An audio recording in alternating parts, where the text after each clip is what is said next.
Today is Friday, March 28th. There's been a break. We're going to call this a new season. How you doing, Josh? I'm doing well, Eric. I had a student ask me about ADHD and how to treat it with diet, and I thought it would be an excellent topic for an episode. That fits right in with mind-body evolution. Well, I mean, we've been talking about these things all along. I'm not really going to say too much that isn't out there in one of the episodes somewhere, but I thought a sort of review of the topic and really focusing on how to deal with what the nature of ADHD is with treating our bodies, essentially. You know, and I like this because it's timely for two reasons. I love that it's a listener request that a student actually came to you and brought this up, which is just fantastic. But also that, you know, we are talking right now about what can be dealt with diet and lifestyle and things like this, and what cannot be. Yeah, oh, absolutely. And this is something that maybe can be. Yeah, no, legitimately. There really are ways to approach these things. Back up on it? Yeah, so ADHD is a low dopamine condition.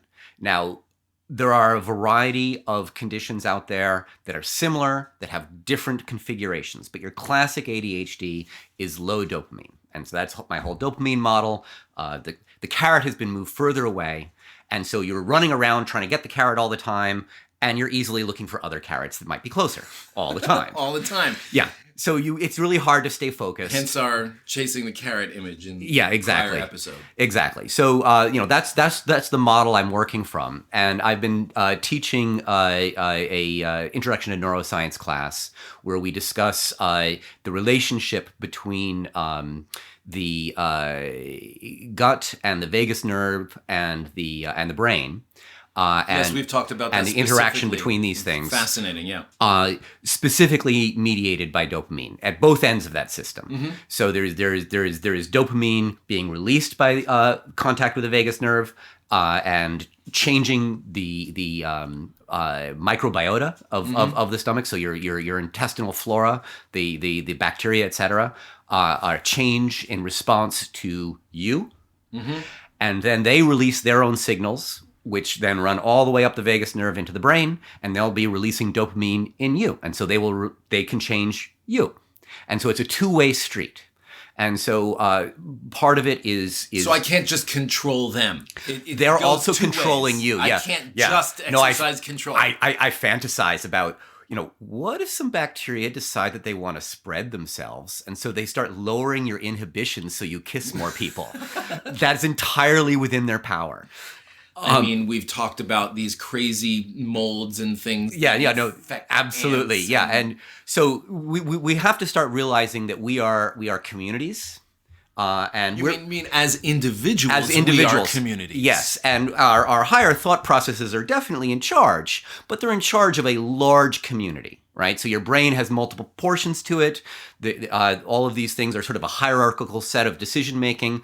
All of the dopamine is happening in the limbic system, the basal ganglia, the sort of region underneath that sort of nicely folded frontal lobe, and where you do all your thinking and where you are. Right. There's this thing underneath that where all your emotions are coming from, and where dopamine is having a major effect. It's actually physically underneath that? It's actually physically underneath that with the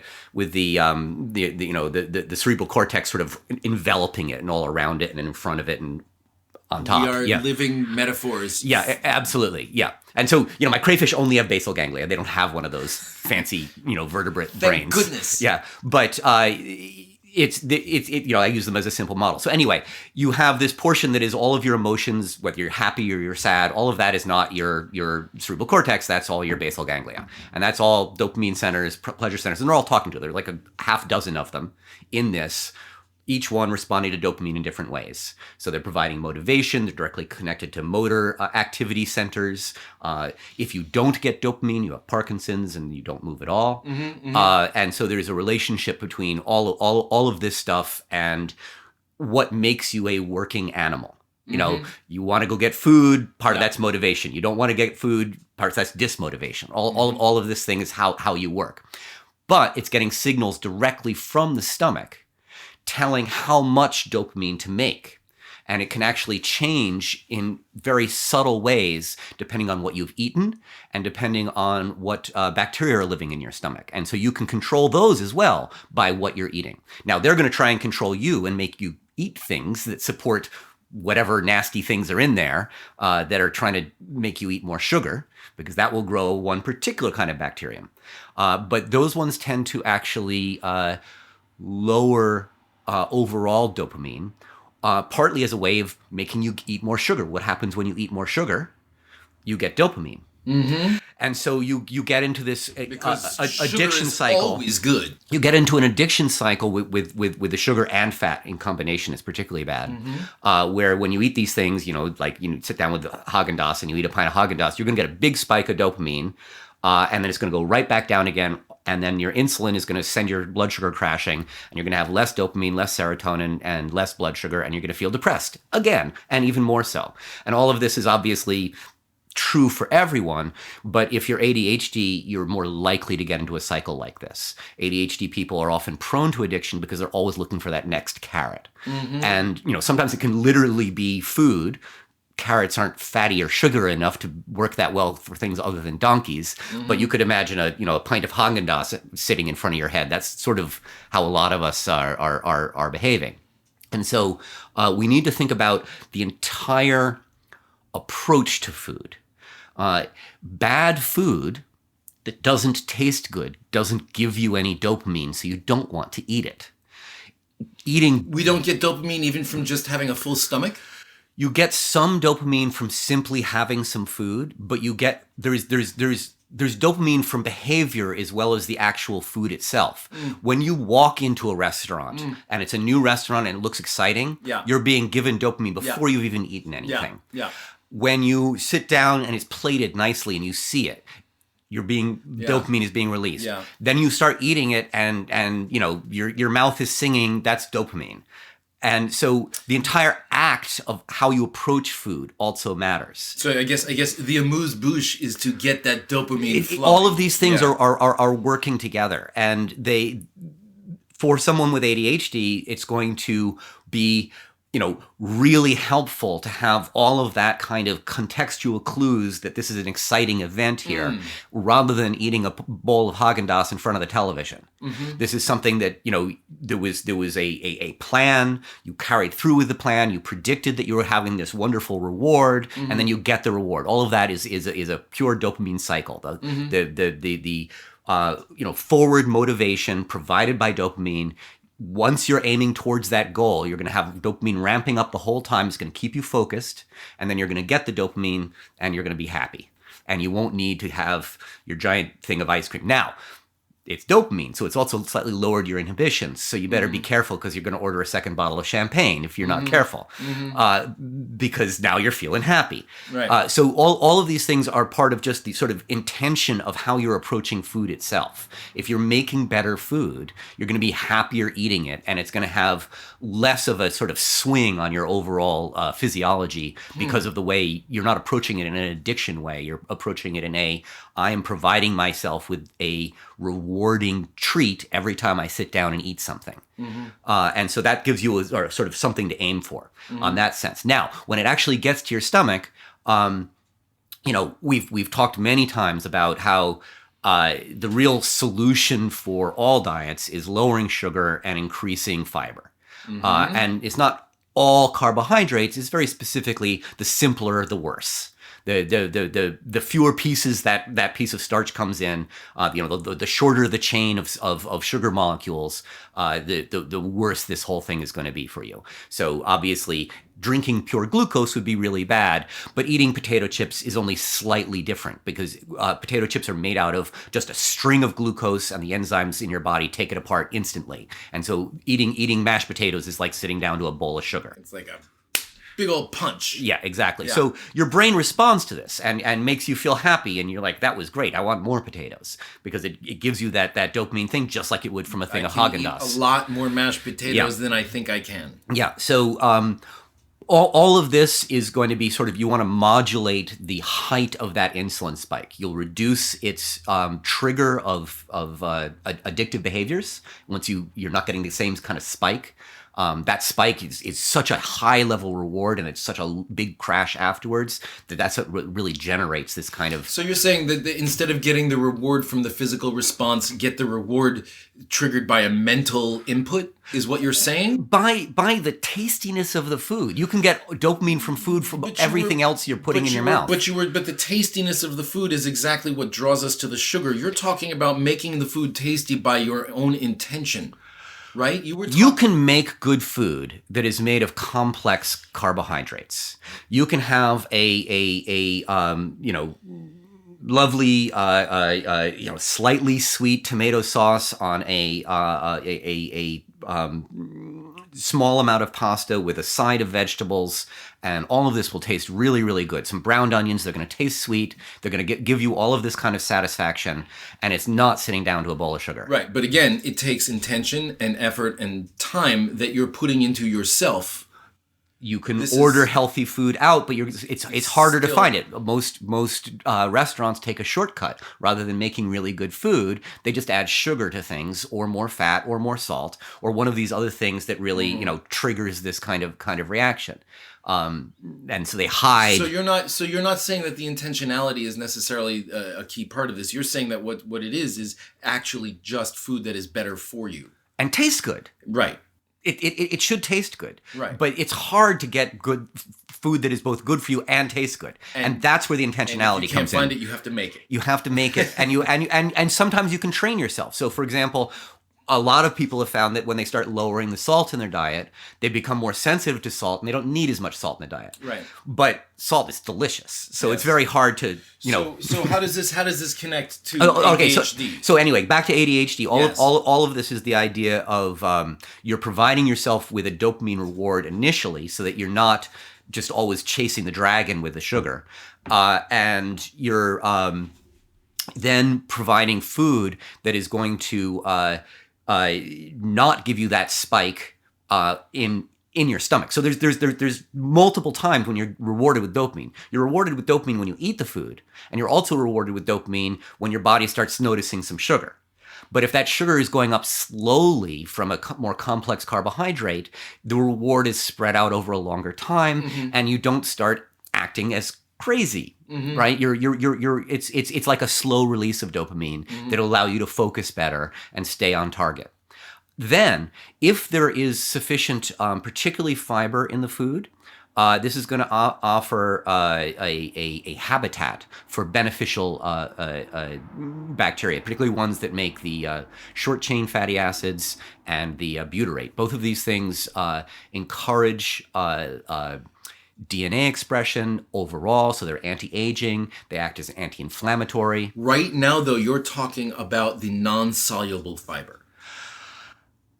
Any fiber will do this, but the non-soluble fiber in particular is sort of a structural habitat. But soluble fiber is also, I mean, when you're talking about something the size of a bacterium, soluble fiber is a large enough molecule for it to be colonized by multiple bacteria.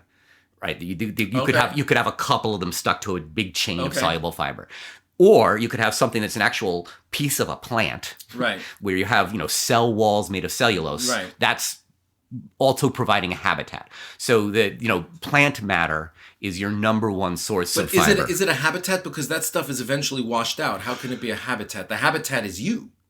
Well. Okay, so if the habitat is Africa, the particular habitat is the grassland. This is the grassland for the critters, and it's the water hole that they're gathering around, right? This is the particular location, right? And so there's trillions of these things in you. There's 10 times more of them than there are of you, of your cells. Right. Of your cells. Your cells. Right. There's way more bacteria than there are cells because they're tiny. They're minuscule. And so they are then sending communications from these little islands of fiber to the vagus nerve saying, this is all working out for us. Get us some more dopamine. And so there's almost like good bacteria that are on your side, and there's bad bacteria that want you to be addicted. The bad bacteria are going to lower your dopamine, and they're going to make you start chasing that reward, and you're going to eat sugar, and they're going to grow. And if you're eating more plant matter, more cellulose, more fiber, you're going to have the ones that actually signal more dopamine, keep you more contented and focused and on target.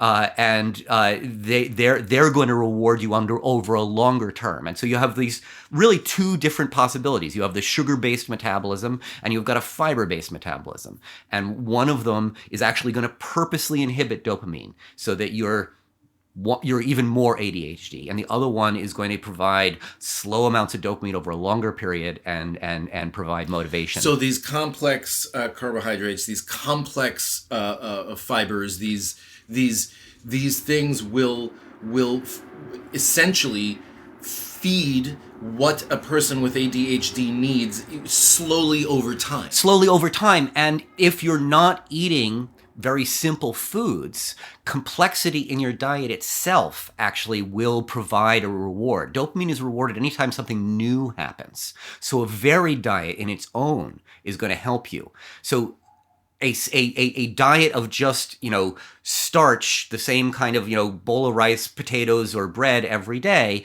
is going to send you down the wrong path, because you're not going to be getting the reward from the experience. You're going to be getting the reward merely from the sugar you eat. And you might not even be aware of this in any way. You're not aware of this in any way, but this is absolutely going to be happening to you.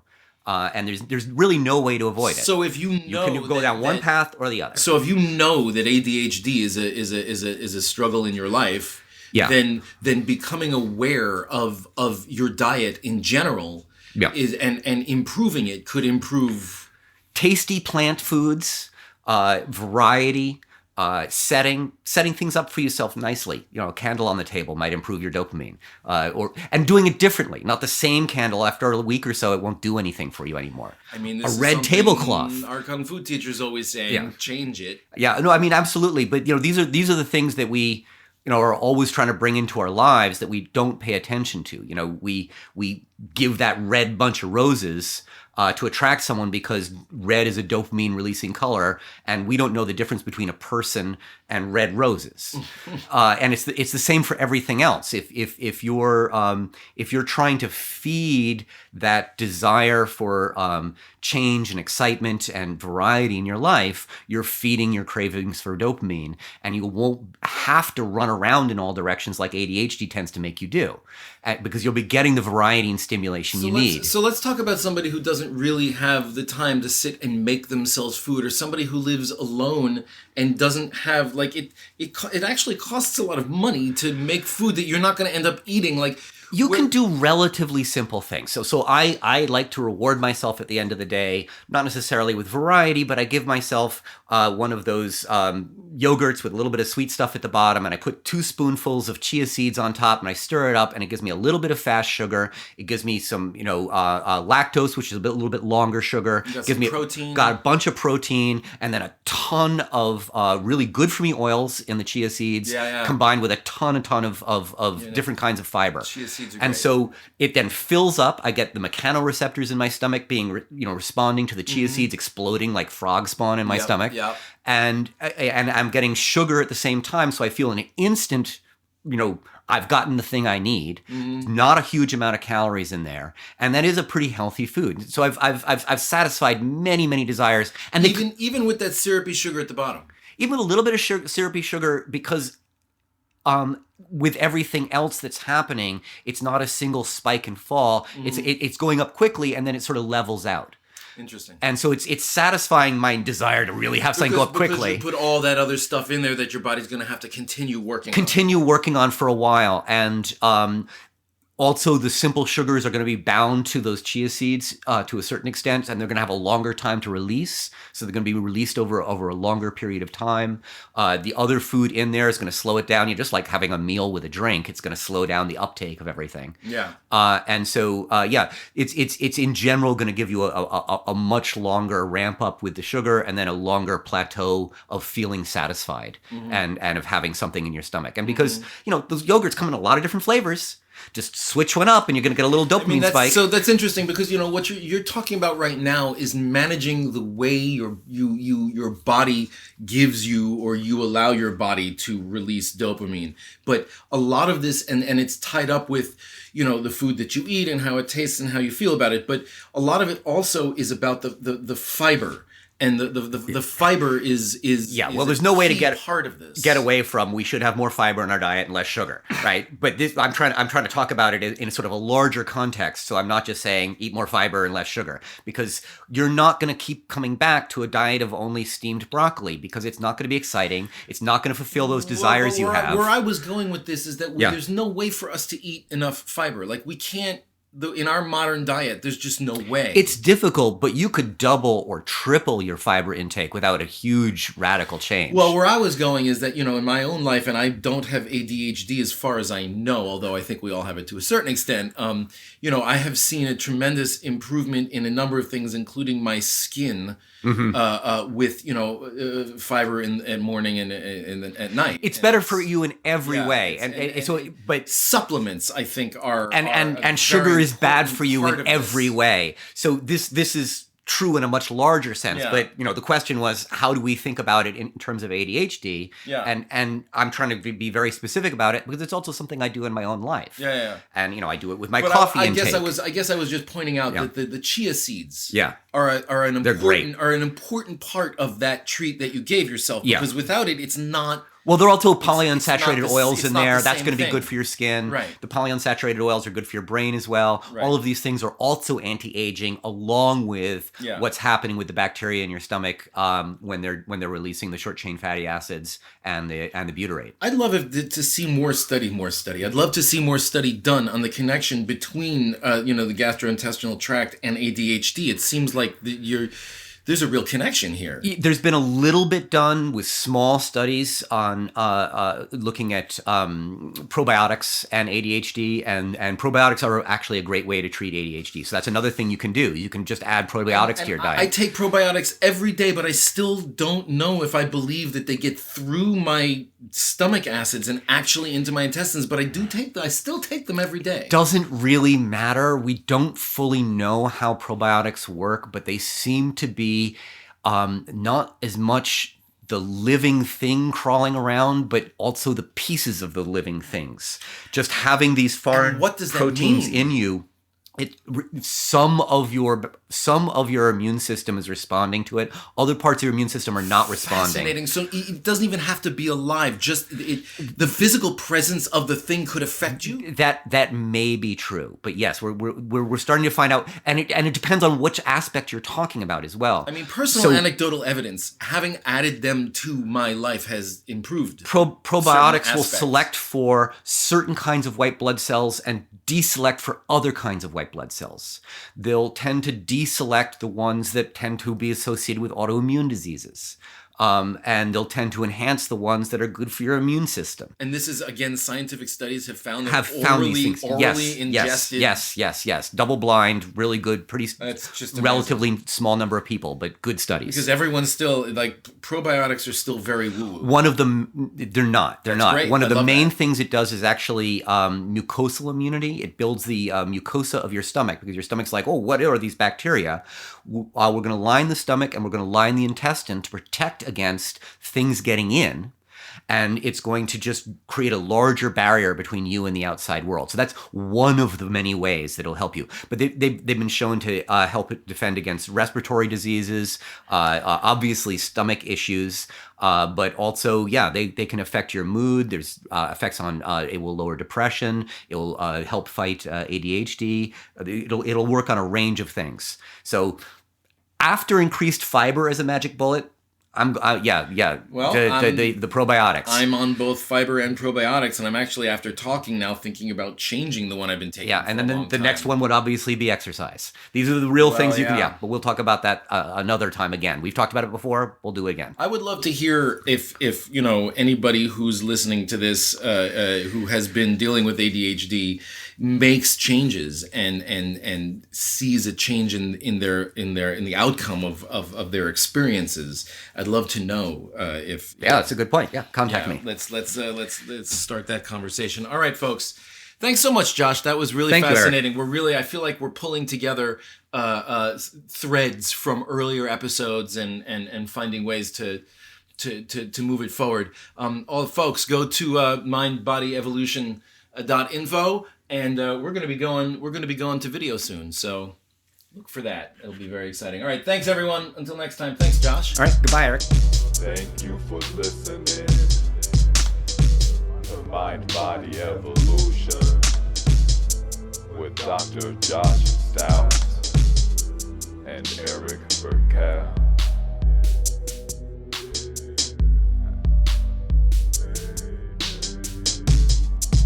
Go to mindbodyevolution.info for more.